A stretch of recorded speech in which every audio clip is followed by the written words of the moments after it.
I am that boy whose birth was a fatal accident.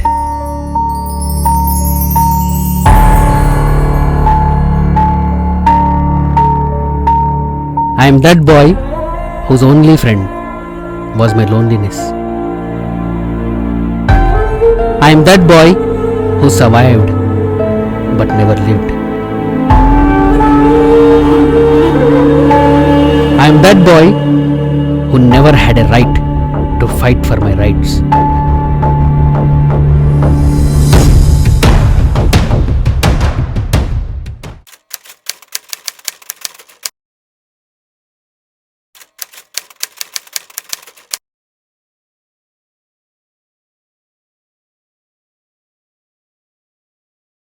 It's a very good question as to why only Rohit Vemula has to be chosen to make a documentary film, wherein many scheduled caste students across the country face the atrocities every day, and we also have so many students dying every day.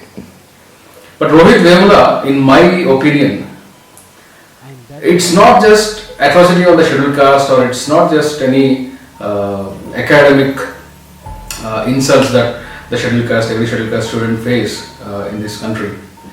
But this was an ideological war between the ruling class and the students. If this is ignited in a central university like Hyderabad Central University, maybe this would have reached other universities as well. So this is the first of its kind, where an ideological war has led to a suicide which has become a sensation in the country. And I don't know, I cannot comment on other students who have committed suicides, but I don't know them personally. But wherein Rohit, I have met him a couple of times, and when I met him, he made very good impact on me with the little conversation that I had with him. That's when I have decided to make a documentary film on Rohit Vemula.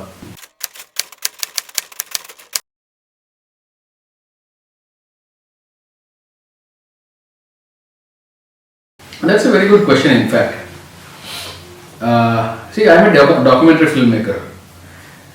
For me, what I can do as of today, that's very true that I've been fighting, I've been very active in the social agitations.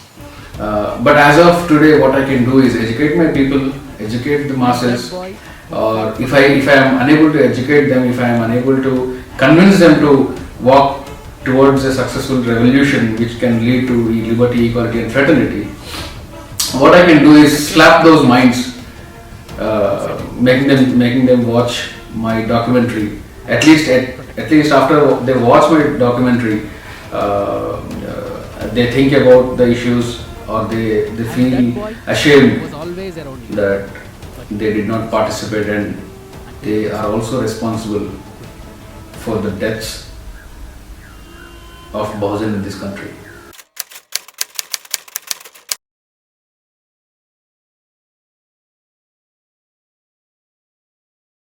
मैं रोहित वेमुला से मिला था. I met him a couple of times.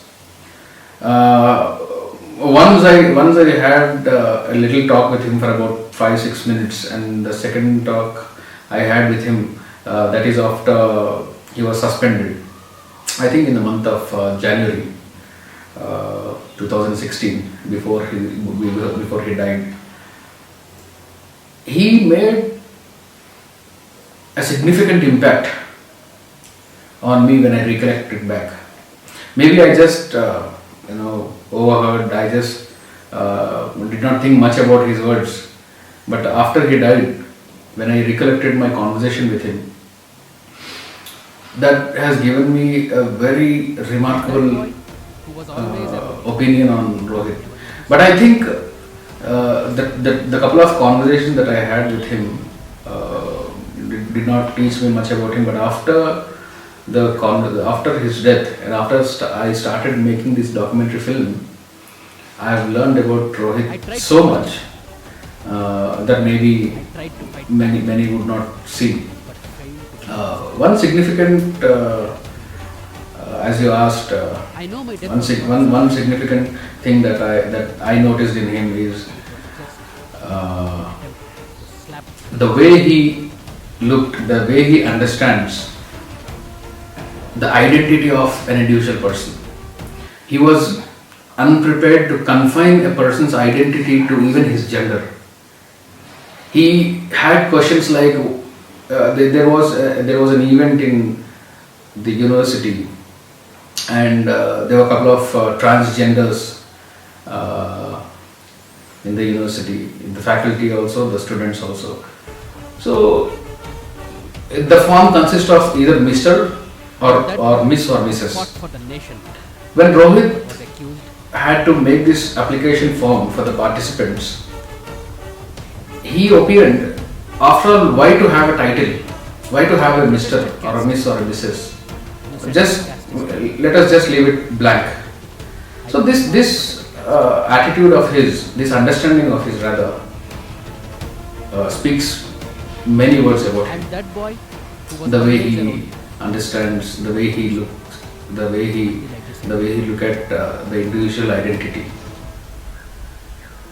That's one of the very special notes I have about Rohit Vemula.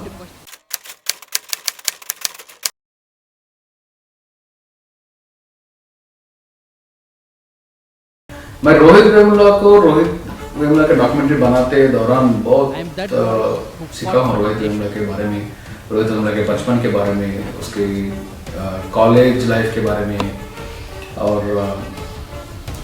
उनके friends के बारे में, उनके friends के साथ में जो रिलेशनशिप है उसके बारे में. एंड रोहित वेमुला जैसे सेल्फ रिस्पेक्ट देने वाला आदमी मैं शायद आज तक मेरी लाइफ में बहुत कम लोगों को देखा जिसमें one of the best person who never compromised with his self respect is Rohit Vemula.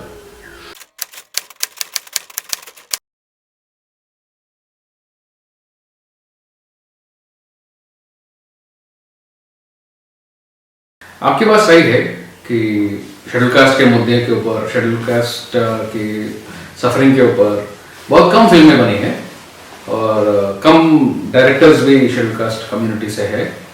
आपकी बात सही है, बट रोहित वेमुला के ऊपर ही क्यों मैंने ये फिल्म बनाने के लिए तय की है और मेरा फिल्म कैसा अलग है. पहली बात ये, मैं एक रूटीन डॉक्यूमेंट्री फिल्म्स में जब बनाता हूँ मैं एक पैशन से नहीं, एक रेस्पॉन्सिबिलिटी से बनाता हूँ. Responsibility is the first criteria. Film बनाने के लिए तो बहुत सारे लोग बनाते हैं, बट उसमें कितने लोग सच्चाई दिखाते हैं, सच्चाई दिखाने का हिम्मत किस में रहता है, कितने लोग में होता है, मुझे इसके ऊपर शक है. क्योंकि मैंने अभी तक जितने भी चाहे वो न्यूज़ देखता हूँ और या फिल्में देखता हूँ, वो जो रूलिंग क्लास के एटीट्यूड है, जो रूटीन अंडरस्टैंडिंग जो है कास्ट के ऊपर, डिस्क्रिमिनेशन के ऊपर, शेड्यूल कास्ट इश्यूज के ऊपर, जो रूटीन अंडरस्टैंडिंग जो है, जो कंफ्यूज्ड अंडरस्टैंडिंग जो है, इसी को प्रोजेक्ट करते हैं. तो मुझे ये लगा कि एक रियल काइंड ऑफ वॉइस हमें दुनिया को दिखाना है. क्या होता है देश में एक शेड्यूल कास्ट बच्चा पैदा होना, क्या होता है एक माँ को अपने बाप केवल उसके जाति के आधार पर घर से निकालता है और वो माँ उसको पालती है, बहुत कठिनाई उठाते हैं. ऐसा लाइफ क्यों केवल एक शेड्यूल कास्ट को आए तो ही उसको मरना पड़ता है.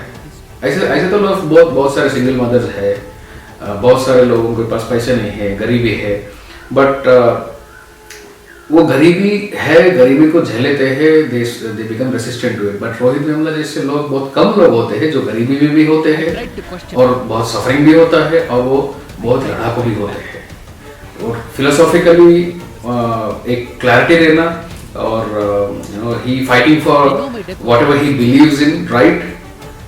There are very less people.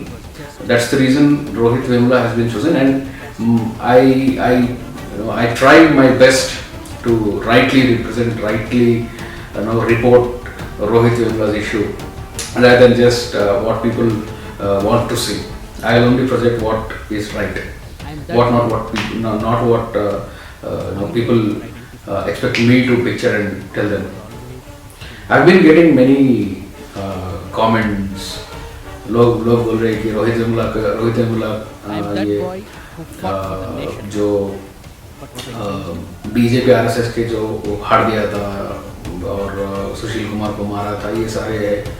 जो रोहित वेमुला के जो ये अलग एंगल जो है, जो आप सिंपैथी बहुत लोगों में है, बट अलग एंगल जो है, जो मारना पीटना, पोस्टर फाड़ देना और किसी को गाली देना, ऐसा कुछ उसका वीडियोस आए थे, तो वो भी आप दिखा रहे क्या ये डॉक्यूमेंट्री में बोल रहे।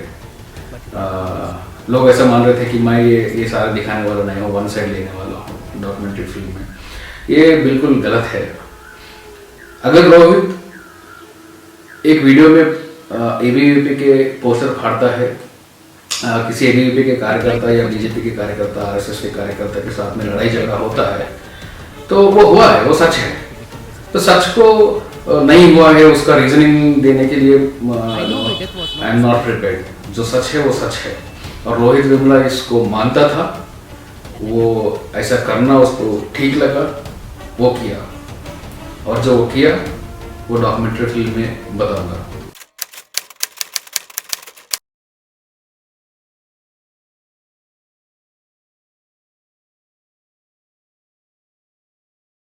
रोहित वेमुला खुदकुशी का रिस्पॉन्सिबल कौन है, या who is responsible, what is responsible for Rohit suicide.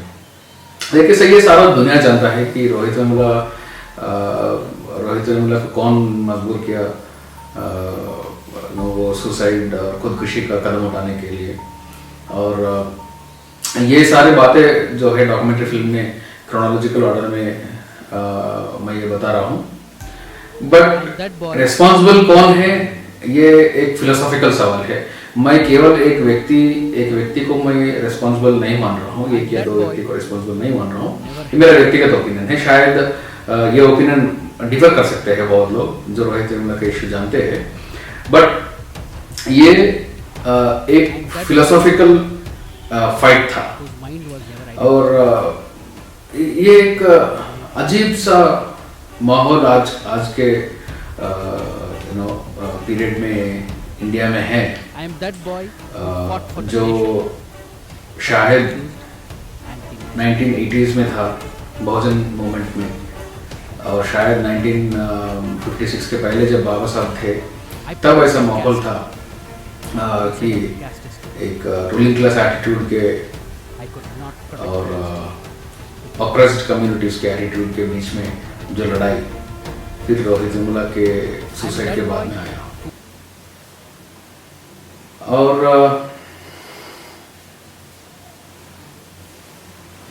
आपकी दूसरा सवाल यह है कि रोहित वेमुला को अगर सपोर्ट मिलता तो शायद वो आज जिंदा होते।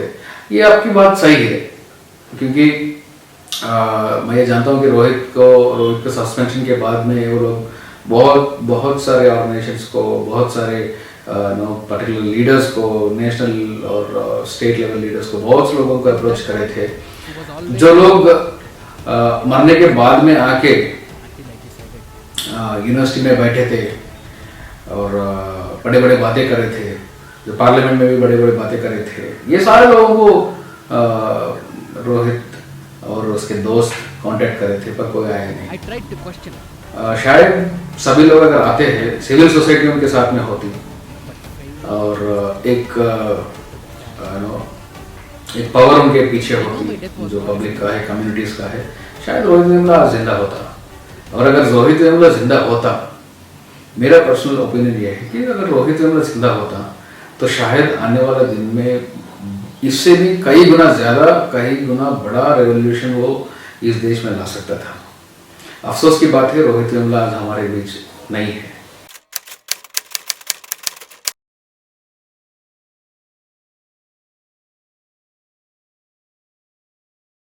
रोहित के स्कूल लाइफ और रोहित के कॉलेज लाइफ, यूनिवर्सिटी लाइफ बहुत अलग अलग है। वो बहुत सारे डिफिकल्टीज रोहित को देखना पड़ा, ये डॉक्यूमेंट्री फिल्म में आप देखेंगे कि कैसा वो डिफिकल्टीज थे और रोहित को क्या सहना पड़ा, बचपन में रोहित को क्यों अपने ही घर में उसको उसके ऊपर अन्याय होता था और उसको खाने के लिए नहीं मिलता था। ऐसे बहुत सारे विषय है जो रोहित वेमुला की लाइफ अगर आप सुनते हो, डॉक्यूमेंट्री फिल्म में है ये सारी बातें, ये बातें अगर सुनते हो तो आप जो सफर होता है उसके लिए तो बहुत नॉर्मल लग सकता है, बट जो लोग बोलते हैं कि आज के दिन में भी किधर कास्ट है, आज के दिन में भी किधर सफरिंग है, उनके लिए ये एक लेसन होगा। और रोहित के लाइफ में बहुत सारे टचिंग, बहुत सारे मार्मिक इंसिडेंट्स है जो मुझे बहुत पर्सनली मूव किया। डॉक्यूमेंट्री फिल्म बनाते बनाते मैं कम से कम 4-5 बार आई ब्रोक आउट, ऐसे इंसिडेंट्स है। But one of the significant incident जिसे मैं कह सकता हूँ वो ये है कि रोहित के भाई को एक सिचुएशन में जब रोहित हेल्प करना होता और वो पीएचडी के स्कॉलर था, सेंट्रल यूनिवर्सिटी में पढ़ता था, बट वो फूड सर्व करने के लिए कैटरिंग में जाके फंक्शंस में खाना सर्व करता था, बल्कि उसको स्टाइफंड नहीं मिलता था। तो एक पीएचडी स्कॉलर रह के भारत में सेंट्रल यूनिवर्सिटी में पढ़ते हुए किसी फंक्शन में जाके कैटरर के तौर पे फूड सर्व करता था, उधर उसको इंसल्ट होता था, तो भी वो बर्दाश्त करता था अपने फैमिली के लिए, माँ के लिए और भाई के लिए। मैं बहुत सारे ऐसे लोगों को जानता हूँ जो मेरे भी दोस्त हैं, मेरे सीनियर्स हैं, मेरे जूनियर्स हैं। बहुत सारे लोगों को ऐसे मैं जानता हूँ कि वो अमेरिका जाता है, इधर से उधर बाथरूम साफ करते हैं या पेट्रोल पंप में काम करते हैं, पर इधर आने के बाद में बोलते हैं कि मुझे पेट्रोल पंप में काम करने के लिए क्या ऐसा आवश्यकता है, क्योंकि भारत में डिग्निटी ऑफ लेबर नहीं है। वेस्टर्न कंट्रीज में डिग्निटी ऑफ लेबर है, उधर पीएचडी स्कॉलर भी हो या पीएचडी होने के बाद में भी या स्टूडेंट भी हो, जो भी हो, उधर काम करते हैं, उधर डिग्निटी ऑफ लेबर है, इधर डिग्निटी ऑफ लेबर नहीं है। बट रोहित को मजबूरी में नहीं, बट वो मानता था कि मैं जो काम करता हूँ, मैं किस तरह का भी काम, छोटे छोटे काम करता था। वो पीएचडी स्कॉलर रह के उसके पीजी के समय में करता था, डिग्री के समय में करता था, डेली लेबर के काम पे जाता था, उस समय भी वो अपने आप को इज्जत देता था। ये सबसे बड़ी अलग बात है। वो डिप्रेस नहीं होता था कि मैं ये काम कर रहा हूँ, बल्कि वो ये सोचता था कि मैं केवल काम कर रहा हूँ, ये मेरा काम है। जैसे कि दूसरे लोग सोचते हैं कि मैं पीएचडी स्कॉलर रह के मैं इतना छोटी काम कर रहा हूँ। उसके मन में कोई काम छोटे नहीं था ना बड़ा था, उसके लिए काम था। उसके लिए उसका भाई और उसके माँ, उन लोगों को वो हेल्प करना उसका वो बहुत ही रिस्पॉन्सिबल फील करता था। ये एटीट्यूड जो है वो बहुत सारे शेड्यूल कास्ट के अंदर भी मैंने देखे नहीं है।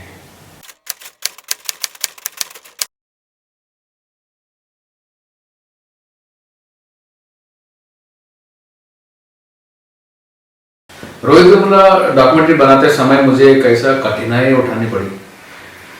देखिए, सबसे बड़ा कठिन सवाल ये था मेरे लिए कि सबका अपना अपना वर्षन था, सबका अपना अपना अंडरस्टैंडिंग था, सबका अपना अपना जजमेंट था। तो ये सारे जजमेंट्स को, ओपिनियंस को कंपाइल करना और एक सही व्यू पॉइंट में लेना और वो व्यू पॉइंट को प्रोजेक्ट करना, ये बहुत बड़ा कठिन था। क्योंकि एक फीचर फिल्म एक कमर्शियल फिल्म जैसा नहीं है जो मन चाहे मैं स्क्रीन प्ले बदल सकता हूँ या मैं स्क्रीन प्ले चेंज करके एक अच्छा प्रेजेंटेशन दे सकता हूँ, ऐसा नहीं है। ये एक रियल स्टोरी है, ये रियल स्टोरी का डॉक्यूमेंट्री है। और आपका दूसरा सवाल ये है कि आप रोहित वेमुला का रोल के लिए किसको चुने और चुनने में और रोहित जैसा दिखाने में आपको मुश्किल आया क्या? ये डॉक्यूमेंट्री फिल्म है, इसमें रोहित का रोल कोई करेगा नहीं, देयर इज नो एक्टर नहीं है इसमें। रोहित का लाइफ स्टोरी नरेशन है, बट मैं ट्रेलर के लिए केवल दो लोगों को मैंने चुना था, एक रोहित का बचपन दिखाने के लिए, रोहित का यंग एज दिखाने के लिए। जो बचपन रोहित का बचपन जो ट्रेलर में दिखाया, नरेशन के साथ में दिखाया, वो मेरा खुद का बेटा है। और ये फनी ये है कि समाज कैसा देखता है। रोहित मेरी माँ जो है, मेरी माँ शी सेड कि रोहित वेमुला के ट्रेलर में, रोहित वेमुला के रोल में अपने बेटे को क्यों रखा। ये सेंटिमेंटल सोच रहे थे। और बहुत सारे लोग भी मुझे एडवाइस कर रहे थे, ट्रेलर के पहले भी मुझे बोल रहे थे कि रोहित का रोल अपने बेटे से क्यों करवा रहा है। तो ये बहुत अजीब सी एटीट्यूड है। अगर मेरी माँ को उसके ग्रैंडसन को देख नहीं सकते हैं केवल रोहित के रोल में, रोहित की माँ का पेन क्या हो सकता है। सब चाहते हैं कि रोहित एक अच्छा लड़का है, रोहित लड़ाकू था, बाबा साहब अम्बेडकर का विचारधारा रखता था, ये सब था, बट ये रोहित मेरा करना नहीं होना चाहिए। केवल एक रोल में देखने के लिए अपने आप को कोई तैयार नहीं थे। रोहित का यंग एज दिखाने के लिए जब मैंने रोहित जैसे दिखने वाले लोगों को जब मैंने कांटेक्ट किया, जब पूछा, वो बोल रहे थे कि नहीं, रोहित का रोल नहीं करेंगे। तो ये जो आपका यंग एज में जो रोहित का रोल किया ट्रेलर में, जो गले में मटका डालता है, झाड़ू पीछे लगाता है, वो मेरे भाई है, मतलब मेरे बिजनेस पार्टनर भी है। ये फिल्म का म्यूजिक डायरेक्टर भी है, जिसका नाम भी रोहित है। और रोहित ये डिसीजन लिया कि मैं रोहित का रोल प्ले करूंगा ट्रेलर में।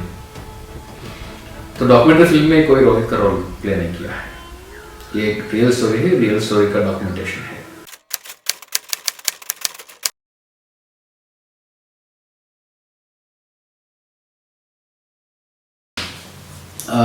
रोहित की माँ और भाई को मिलने के बाद में आपके दिमाग में क्या आया? देखिए, रोहित के माँ और रोहित के भाई जैसा हर भाई और रोहित माँ इस देश में, मुझे लगता है कि at least 95% of Bahujan communities has this mother and brother.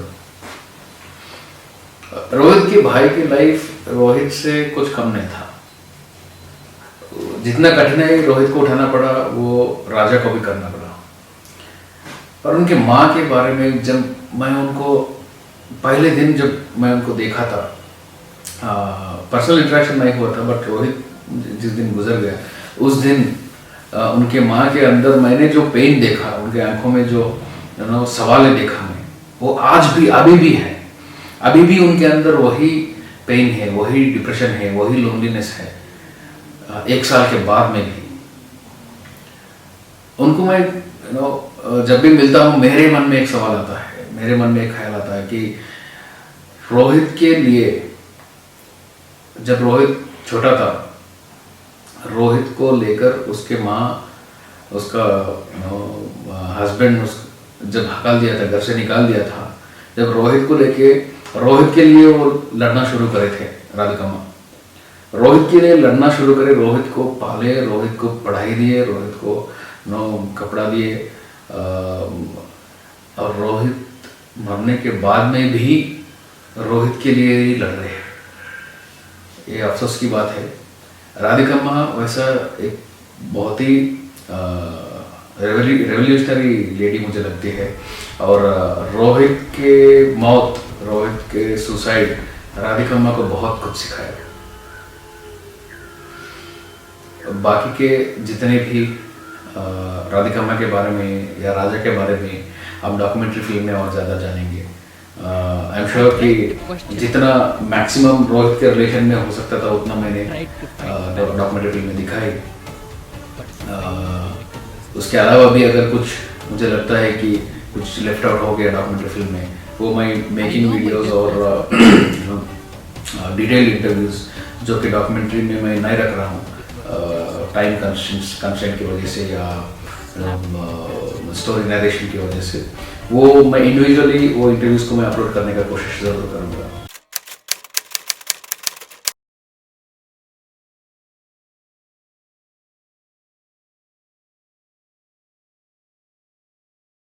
Rohit की फिल्म बनाने के फैसला जब मैंने लिया, मैंने पहले दिनों में सोचा था कि जो भी रोहित के स्टोरी में जो भी सिचुएशंस आए वो सिचुएशंस को मैं डॉक्यूमेंट करता हूँ, वो सिचुएशंस को रिपोर्ट करता हूँ। But when I started making this film, that's when the real challenge has started. बहुत सारे लोगों का ओपिनियंस है, बहुत सारे लोगों का डिस्ट्रेस है, एंगर है, प्यार है रोहित के ऊपर, और एक काइंड ऑफ डिप्रेशन है कम्युनिटी के ऊपर। सो इस वजह से, ये सारे कारण के वजह से मेरे ऊपर बहुत सारा दबाव था। अभी भी जब ट्रेलर मैंने रिलीज किया, ट्रेलर रिलीज के बाद में मैं एक्सपेक्ट नहीं किया कि रोहित वेमुला के ट्रेलर को इतना लोग देखेंगे, हजारों लोग देखेंगे और उसके ऊपर रिस्पॉन्ड करेंगे। बट मुझे जैसे जैसे फ़ोन कॉल्स आते लगे कि अभी ट्रेलर के बाद में मैं फीचर डॉक्यूमेंट्री के लिए ज़्यादा फुटेज मैंने कलेक्ट किया। डॉक्यूमेंट्री के बाद में, ट्रेलर के बाद में मुझे थोड़े लोग कांटेक्ट करे और नए नए जानकारी दिए, जिन लोग मुझे कभी कांटेक्ट नहीं कर पाए, या जिन लोगों को मैं कांटेक्ट नहीं किया क्योंकि कोई बता नहीं थे। तो ऐसे स्टोरीज मेरे पास आए हैं ट्रेलर के बाद में। अभी मेरे ऊपर प्रेशर भी है और बहुत बड़ा रिस्पॉन्सिबिलिटी भी है, क्योंकि रोहित के ऊपर बहुत, ये दुनिया पूरा जो रोहित के सिंपैथाइजर से, ये बहुत सारे लोग ऐसे लोग हैं जो रोहित के इंसिडेंट को लेकर बहुत दुखी है। ये सारे लोग जिन्होंने मुझे कांटेक्ट किया, जो कांटेक्ट नहीं किया, मेरा कांटेक्ट उनके पास नहीं था, बट वो ट्विटर में या फेसबुक में, ईमेल्स में, यूट्यूब के कमेंट्स में, फेसबुक के कमेंट्स में बहुत सारे लोगों ने सवाल उठाए, उनके रिएक्शन बताए। तो अभी बहुत ज़्यादा रिस्पॉन्सिबिलिटी और एक तरह का प्रेशर भी है, क्योंकि सब लोग चाहते हैं कि वो जो जानते हैं वो मैं दिखाऊंगा। बट मैंने कोशिश किया कि रोहित के डॉक्यूमेंट्री में ऐसा कोई भी चीज़ ना हो जो इम्पोर्टेंट चीज़ जो मैं मिस करता हूँ।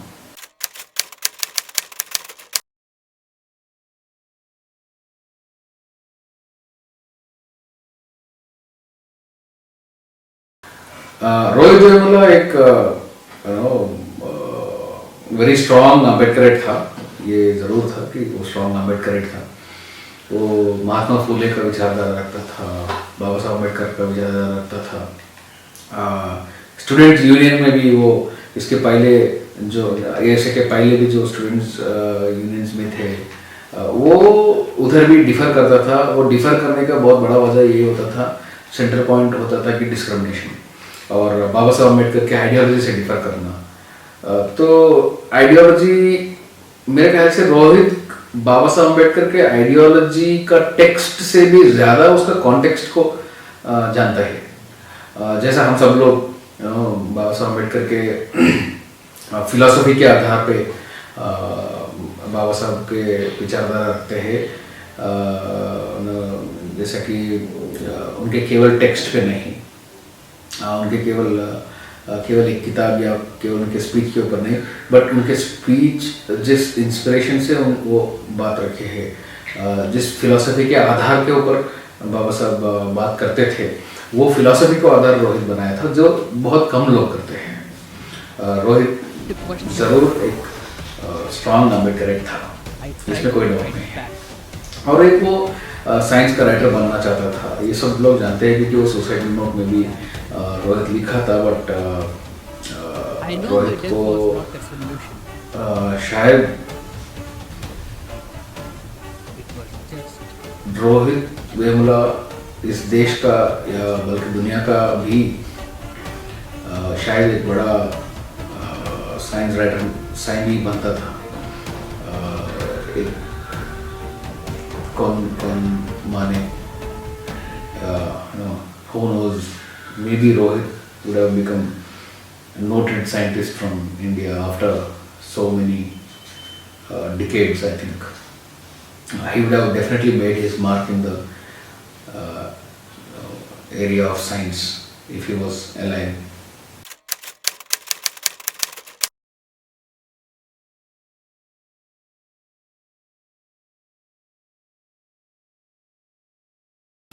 आपने बिल्कुल सही पूछा। ये बहुत ही एक्सपेंसिव टास्क है, डॉक्यूमेंट्री फिल्म बनाना, फीचर फिल्म बनाना, ये सारे बहुत एक्सपेंसिव टास्क है। बट डॉक्यूमेंट्री फिल्म्स, मेरे जितने भी डॉक्यूमेंट्री फिल्म्स बनते हैं, इसके पहले भी बने हैं, अभी भी रोहित वेमुला के साथ साथ में भी मैं और 2 डॉक्यूमेंट्री फिल्म्स और बना रहा हूँ, जो कि मोस्टली वुमेन इश्यूज है, बैकवर्ड्स के इश्यूज है। तो इसमें बहुत सारे खर्चा आते हैं, बट मैं डॉक्यूमेंट्री फिल्म केवल समाज के लिए ही बना रहा हूँ, पैसे के लिए नहीं। पैसे के लिए मैं कभी भी मेरे डॉक्यूमेंट्री फिल्म्स बनाऊंगा नहीं, ना मैं पैसे के लिए किसी के पास जाकर पूछूंगा कि डॉक्यूमेंट्री फिल्म के लिए प्रोड्यूस करूँ। ये मेरा सोशल रिस्पॉन्सिबिलिटी है। मैं फील करता हूँ कि मैं जितने कमाई मेरा है उसमें से ही डॉक्यूमेंट्री फिल्म्स बनते हैं।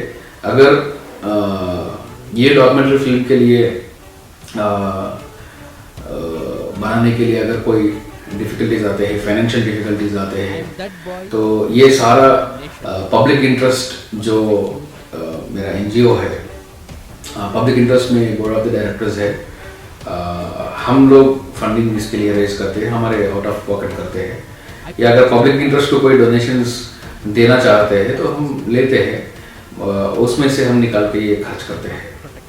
बट पर्टिकुलरली ये फिल्म के लिए इसके पहले जो rapping rights in India, EVM scandal, जिसके ऊपर ईवीएम मशीन्स के स्कैंडल के ऊपर मैंने जो डॉक्यूमेंट्री फिल्म बनाई, ये सारे सोशली ड्रिवन है।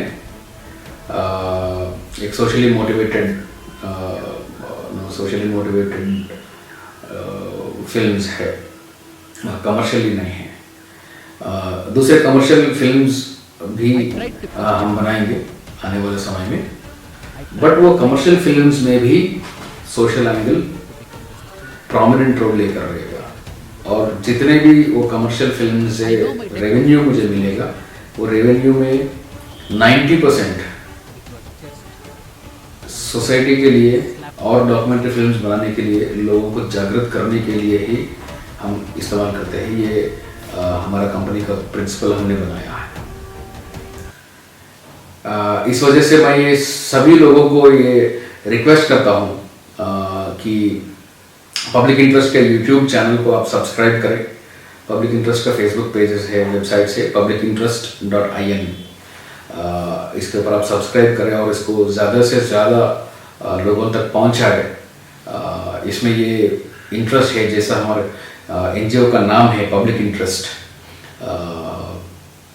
ये रियली पब्लिक इंटरेस्ट के लिए है। और इसको जब तक लोगों के पास हम पहुंचाते नहीं है तो वो इंटरेस्ट फुलफिल नहीं होगा। तो मैं ये अपील करता हूँ सभी देशवासियों को कि पब्लिक इंटरेस्ट के चैनल को ज़्यादा से ज़्यादा पब्लिसिटी आप दिलवाएंगे, और आने वाले डॉक्यूमेंट्रीज, आने वाले मुद्दे के ऊपर भी आप मुझे इतना ही सपोर्ट करेंगे और लोगों तक ये मैसेज पहुंचाएंगे, लोगों को जागृत करने के लिए। जो ये लड़ाई पब्लिक इंटरेस्ट लड़ रहा है उसके साथ आप देंगे। जय भारत।